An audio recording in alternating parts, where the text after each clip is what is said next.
नमस्कार, जय हिंद, जय भारत। BTS న్యూస్ తెలుగుకి సుస్వాగతం।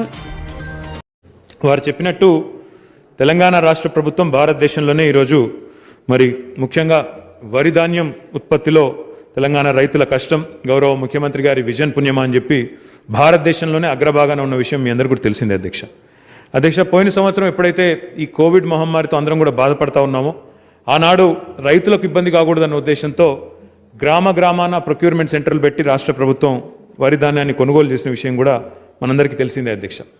ఆ సందర్భంలో మనకు బెంగాల్ కూడా అంటే దేశం మొత్తం లాక్డౌన్ పరిస్థితి ఉండడం వల్ల దేశం మొత్తంలో కూడా ఇబ్బంది ఉండడం వల్ల మరి పరిశ్రమలు చాలా వరకు నిలిచిపోయిన పరిస్థితి। ఆ సమయంలో మనకి ఈ బెంగాల్లో అదే రకంగా బంగ్లాదేశ్లో ఏవైతే జూట్ మిల్స్ ఉన్నాయో అవన్నీ కూడా మూతపడడం వల్ల ఈ గోనె సంచులకు చాలా విపరీతమైన కొరత వచ్చింది అధ్యక్ష।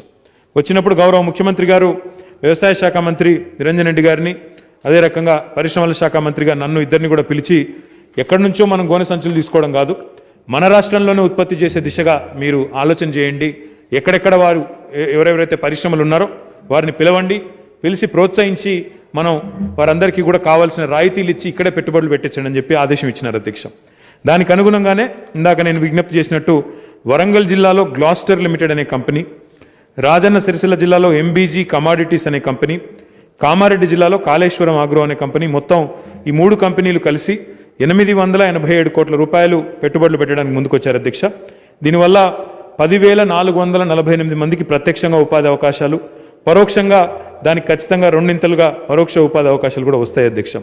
దీంతో పాటు రైతులకు కూడా మనం ఈ జనపనారు పంటను ఇక్కడ ప్రోత్సహించేదానికి బ్యాక్వర్డ్ ఇంటిగ్రేషన్ అంటారు అధ్యక్ష దీన్ని, అంటే వారు ఉత్పత్తి చేసిన జనుమును ఈ పరిశ్రమ కొని మళ్ళీ వారు ఉత్పత్తి చేసిన గోనె సంచుల్ని తిరిగి ప్రభుత్వం కొనే విధంగా ఒక కార్యాచరణ రూపొందించాం అధ్యక్ష। సంయుక్తంగా civil supplies department, agriculture department, industries department కలిసి ఈ 3 శాఖలు కలిసి సంయుక్తంగా ఈ కార్యక్రమాన్ని తీసుకుంటా ఉన్నాయి అధ్యక్ష। మిత్రులు సురేందర్ గారు ఏ రకమైన ప్రోత్సాహకాలు అన్నారు అధ్యక్ష, మొదటి 7 సంవత్సరాల పాటు వారు ఉత్పత్తి చేసే 100% గోనె సంచుల్ని మనమే ప్రభుత్వమే కొనుగోలు చేస్తుంది అధ్యక్ష। ఈ మూడు యూనిట్లు కూడా కలిపి నాకున్న సమాచారం మేరకి ఒక 15 కోట్ల గోనె సంచులు ఉత్పత్తి చేస్తాయి అధ్యక్ష। మన రాష్ట్రంలో ప్రస్తుతం గోనె సంచులకు ఉన్న డిమాండ్ దాదాపు 27-28 కోట్ల దాకా ఉంది కాబట్టి 3 కంపెనీలు ఉత్పత్తి చేసిన ఈ మొత్తంగా కొంటే కూడా ఇంకా బయట నుంచి కొనుగోలు చేయాల్సిన పరిస్థితి ఉంటుంది అధ్యక్ష। తర్వాత 5 సంవత్సరాల పాటు మొదటి 7 సంవత్సరాలు 100%, తర్వాత 5 సంవత్సరాల పాటు 75% వారి ఉత్పత్తి, ఆ పైన 8 సంవత్సరాలు 50% తిరిగి కొనుగోలు చేస్తాం అధ్యక్ష। బైబ్యాక్ గ్యారంటీ ఉంటుంది।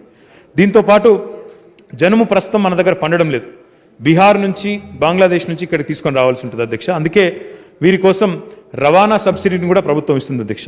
మొదటి 2 సంవత్సరాల వరకు 75% రవాణా ఖర్చు మీద రీయింబర్స్మెంటు, 3-4వ సంవత్సరం వరకు 50% రీయింబర్స్మెంటు ఆన్ ట్రాన్స్పోర్ట్, దీని ట్రాన్స్పోర్ట్ సబ్సిడీ అంటాం అధ్యక్ష। 5వ సంవత్సరం వరకు 25% రీయింబర్స్మెంట్। ఆలోచన ఏమంటే ప్రభుత్వానికి ఈ 5 ఏళ్ల లోపలనే మన రైతుల్ని ప్రోత్సహించి మరి మన రాష్ట్రంలోనే ఒక వ్యూహాత్మకంగా క్రాప్ డైవర్సిఫికేషన్లో భాగంగా మన రాష్ట్రంలో కూడా జనుము పంటను ప్రోత్సహించాలి, వాటితో ఆ రైతులతో మనం ఈ పరిశ్రమకి అనుసంధానం చేయాలనే ఆలోచనతో అందరికీ ఉపయోగపడే విధంగా అటు రైతుకు ఇటు మన రాష్ట్రంలోని యువతకు అందరికీ ఉపయోగపడే విధంగా ఈ జూట్ మిల్లులని రాష్ట్ర ప్రభుత్వం ఏర్పాటు చేస్తూ ఉంది అధ్యక్ష। Question number 796, Minister for Roads and Buildings.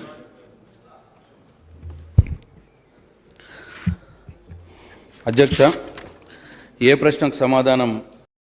ఏ కార్యక్రమం అయితే రాష్ట్ర ప్రభుత్వం GHMCని ఆదేశించి తీసుకున్నదో దీని వెనకాల చాలా ఆలోచన ఉంది అధ్యక్ష। హైదరాబాద్ నగరం ఒక దేశంలోనే ఒక మహానగరంగా ఉద్భవిస్తున్నది, భవిష్యత్తులో ఒక విశ్వనగరంగా అవతరించాలి అనేది గౌరవ ముఖ్యమంత్రి కె చంద్రశేఖరరావు గారి ఆలోచన, తెలంగాణ ప్రజల యొక్క స్వప్నం అధ్యక్ష। ఆ ఉద్దేశంతోనే ఏ కార్యక్రమం తీసుకున్నా ఆషామాషిగా తీసుకోకుండా చాలా ఆలోచనతో ప్రణాళికాబద్ధంగా చేయాలన్న ఒక సంకల్పంతో గౌరవ ముఖ్యమంత్రి గారు లీ అసోసియేట్స్ అనే ఒక సంస్థ ఏదైతే మనం GHMC ద్వారా ఎంపిక చేసినామో, HMDA ద్వారా ఎంపిక చేశామో, వారితో దాదాపుగా సమాలోచనలు కూడా స్వయంగా ముఖ్యమంత్రి గారే పలు సందర్భాల్లో చేసినారు అధ్యక్ష। దాదాపు ఒక 3 సంవత్సరాలు ట్రాఫిక్ స్టడీస్ చేసి ఎన్నోసార్లు వారితో కూర్చున్న తర్వాత గౌరవ ముఖ్యమంత్రి గారి లెవెల్లోనే స్వయంగా సమావేశాలు జరిపిన తర్వాతనే ఈ స్ట్రాటజిక్ రోడ్ డెవలప్మెంట్ ప్రోగ్రామ్కి పచ్చజెండా ఊపడం జరిగింది అధ్యక్ష।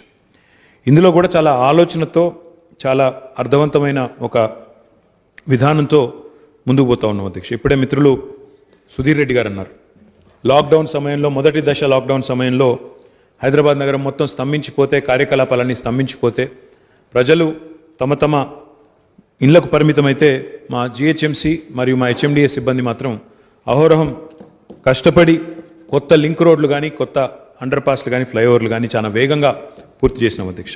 ఇందులో భాగంగా చాలా కొత్త విధానాలు కూడా తీసుకొచ్చాం అధ్యక్ష. కొత్త రకమైన టెక్నాలజీస్ అంటే ఇదివరకు హైదరాబాద్లో జిహెచ్ఎంసీలో వినియోగించని ప్రీకాస్ట్ లాంటి టెక్నాలజీస్ కానీ, ఇంకితరత్ర టెక్నాలజీస్ కానీ చాలా వాడడం జరిగింది అధ్యక్ష. అది ఇంజనీరింగ్ విభాగానికి సంబంధించిన వాళ్ళు నిపుణులు, వారికి పూర్తి స్వాతంత్రం, పూర్తి స్వేచ్ఛ ఇవ్వడం వల్ల చాలా అధునాతనమైన సాంకేతిక పరిజ్ఞానాన్ని వినియోగించి మనం కడతా ఉన్నాం అధ్యక్ష. దీంతో పాటు అధ్యక్ష, జిహెచ్ఎంసీకి డబ్బులు ఆదా చేయాలన్న ఉద్దేశంతోనే ఈరోజు మనం చాలా పకడ్బందీగా కొత్త విధానాలు, అంటే ల్యాండ్ అక్విజిషన్ చేయాలి అంటే సహజంగా డబ్బులు ఖర్చు పెట్టాల్సి ఉంటుంది అధ్యక్ష, డబ్బులు ఇవ్వాల్సి ఉంటుంది. కానీ మన జిహెచ్ఎంసీలో మనం డబ్బులు జిహెచ్ఎంసీకి కూడా సేవ్ చేయాలన్న ఉద్దేశంతో, గ్రేటర్ హైదరాబాద్ మున్సిపల్ కార్పొరేషన్ కూడా ఆదా కావాలన్న ఉద్దేశంతో ఒక ట్రాన్స్ఫరబుల్ డెవలప్మెంట్ రైట్స్ అనే ఒక కార్యక్రమాన్ని తీసుకొచ్చి, ఒక విధానాన్ని తీసుకొచ్చి, టీడీఆర్ అంటారు అధ్యక్ష, దాన్ని కూడా తీసుకొచ్చి ఒక 3,000 కోట్ల రూపాయలు మనం జిహెచ్ఎంసీకి కూడా ఆదా చేయడం జరిగింది అధ్యక్ష. టీడీఆర్ బ్యాంక్ అనేది కూడా ఒకటి ఏర్పాటు చేసి, అంటే ఎవరైతే స్థలం కోల్పోతారో వారికి టీడీఆర్ పేరిట రైట్స్ ఇచ్చి వారు అమ్ముకునే వెసులుబాటు కల్పించి, కేవలం జిహెచ్ఎంసీలో మాత్రమే కాకుండా హెచ్ఎండిఏ పరిధిలో, టీఎస్ఐఏసీ ఇతర ప్రాంతాలు ఏవైతే ఐలా పరిధి ఉంటుందో వాటిలో కూడా వినియోగించుకునే విధంగా భారతదేశంలోనే మొట్టమొదటిసారిగా టీడీఆర్ బ్యాంకును కూడా ఒకటి తీసుకుని వచ్చింది మన రాష్ట్ర ప్రభుత్వం అధ్యక్ష. మొత్తంగా చూసినట్టయితే హైదరాబాద్లో ట్రాఫిక్, సుధీర్ రెడ్డి గారు అన్నారు, వివేకానంద్ గారు అన్నారు అధ్యక్ష, ట్రాఫిక్ అనేది ఒక సమస్యగా పరిణమించింది అధ్యక్ష. ఇప్పుడు మీరు నిజంగా చూస్తే ట్రాన్స్పోర్ట్ డిపార్ట్మెంట్ దగ్గర నెంబర్స్ ఉంటాయి అధ్యక్ష. Hyderabad is already grid locked. Hyderabad కనుక గ్రిడ్ లాక్ అంటే అధ్యక్ష, ఒక నగరంలో ఉన్న వాహనాలన్నింటినీ తీసుకొచ్చి రోడ్ల మీద పేరిస్తే ఇంకేమైనా స్థలం మిగులుతుందా లేదా అనేది దాని యొక్క ఉద్దేశం అధ్యక్ష. ఆ లెక్కను చూస్తే హైదరాబాద్ ఎప్పుడో గ్రిడ్ లాక్ అయిపోయింది అధ్యక్ష. ఇక్కడ ఉన్న సంఖ్య, వాహనాల సంఖ్య కానీ, మన రోడ్డు విస్తృతి కానీ చూసినట్టయితే వీఆర్ ఆల్రెడీ గ్రిడ్ లాక్. కానీ ఎప్పటికప్పుడు ప్రజా రవాణాను ఒకవైపు ప్రోత్సహిస్తూ ఈ రకంగా ఈ ట్రాఫిక్ ఫ్రీ జంక్షన్లను ఎక్కడెక్కడ ఏమేం చేయాలనేది ఆలోచన ఒక ప్రణాళికబద్ధంగా చేసినట్టయితే బాగుంటుందన్న ఉద్దేశంతో ఎస్ఆర్డిపి తీసుకున్నాం అధ్యక్ష. ఎస్ఆర్డిపిలో మనం చాలా ప్రతిష్టాత్మకమైన కొన్ని ప్రాజెక్టులు కూడా నిర్మాణం చేశాం అధ్యక్ష. ఈరోజు హైదరాబాద్కి ఒక దుర్గం చెరువు కేబుల్ బ్రిడ్జ్ అయినా, ఒక బయోడైవర్సిటీ ప్రాంతంలో, బాలానగర్ ప్రాంతంలో, ఇందిరా పార్క్లో, ఇంకా ఇందిరా పార్క్ టు విఎస్టీ కొత్త స్టీల్ బ్రిడ్జ్లు కడతా ఉన్నాం. ఈ రకంగా ఎన్నో కొత్త రకాల ఆలోచనలు కూడా చేస్తూ ఉన్నాం అధ్యక్ష. దీంతో పాటు అధ్యక్ష, ఇందాక నేను వివరించినట్టు ఇప్పటికే దాదాపు 2,000 కోట్ల రూపాయలతో మొదటి దశలో ఫ్లైఓవర్లనండి, అండర్ పాస్లనండి ఒక 22 దాకా పూర్తి చేసినాం అధ్యక్ష.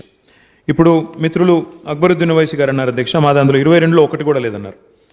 22లో నిజానికి 1-2 పూర్తి కావాల్సి ఉండింది, బహదూర్పురా పూర్తి కావాల్సి ఉండింది. కానీ దురదృష్టం ఏంటంటే ఆ ఏజెన్సీ యొక్క కొంత నిర్లక్ష్యం వల్ల, ఏజెన్సీ యొక్క పనితీరు వల్ల కొంత ఆలస్యమైంది. వారితో కూడా మొన్ననే అసదుద్దీన్ ఓవైసీ గారితో హైదరాబాద్ పార్లమెంట్ సభ్యుడు ఒక దీర్ఘమైన సమీక్ష సమావేశాన్ని కూడా నిర్వహించాం అధ్యక్ష. వేగవంతం చేస్తాం.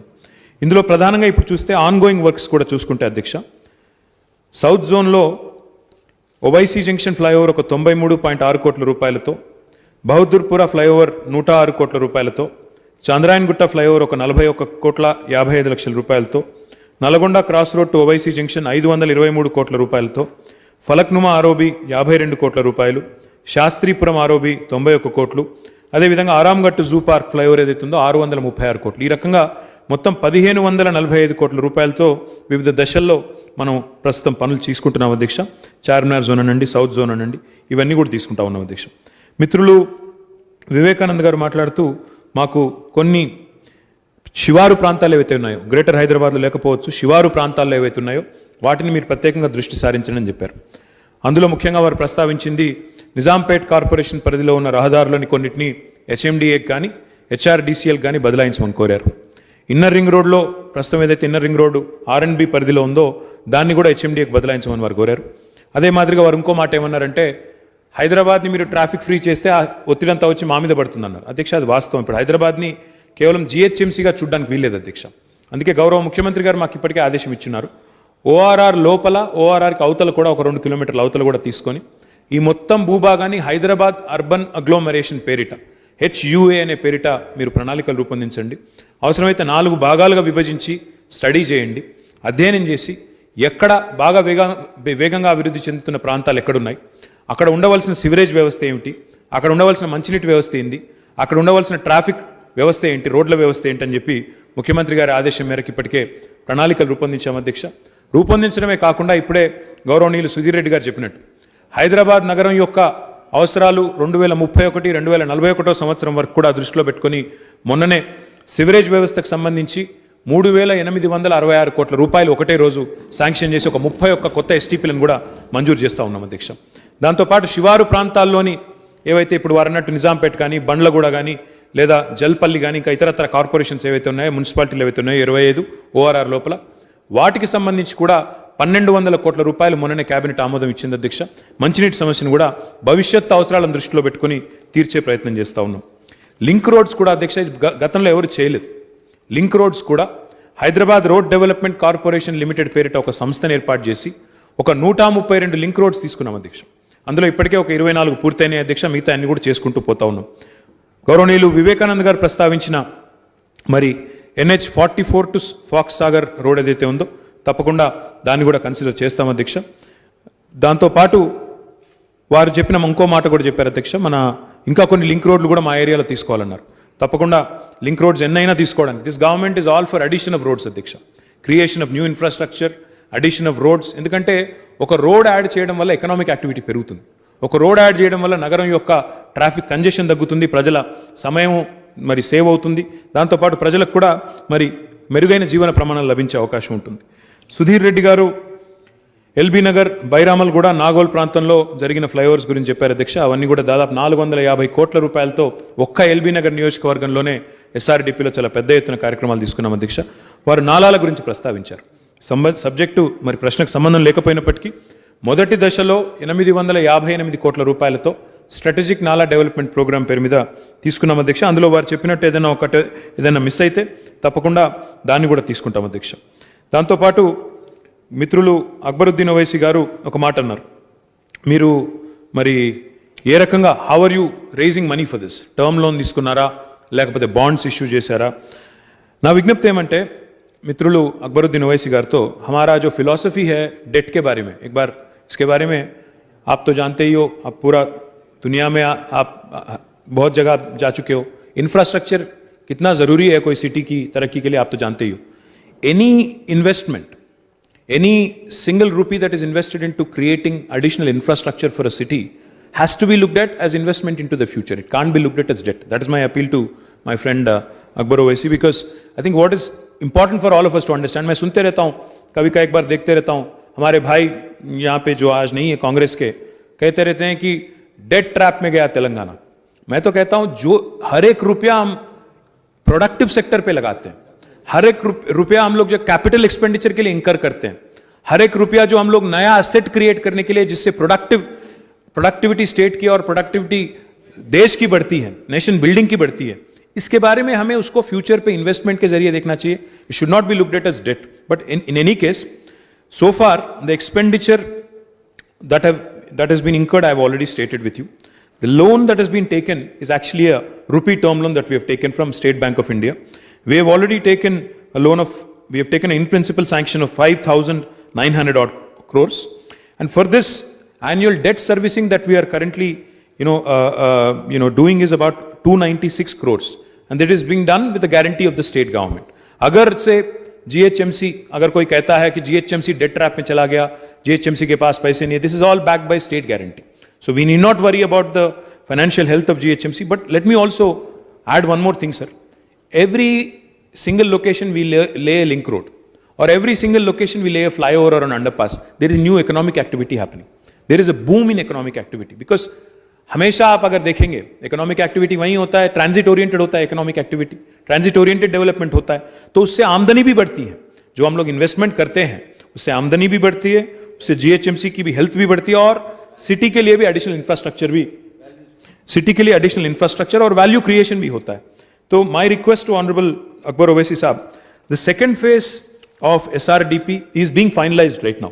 आई एश्योर यू सर, जैसा मैंने कहा आपसे, अभी 7 तो अभी तैयार, अभी चल रहे हैं काम, 1,545 करोड़ का काम चल रहा है साउथ जोन में.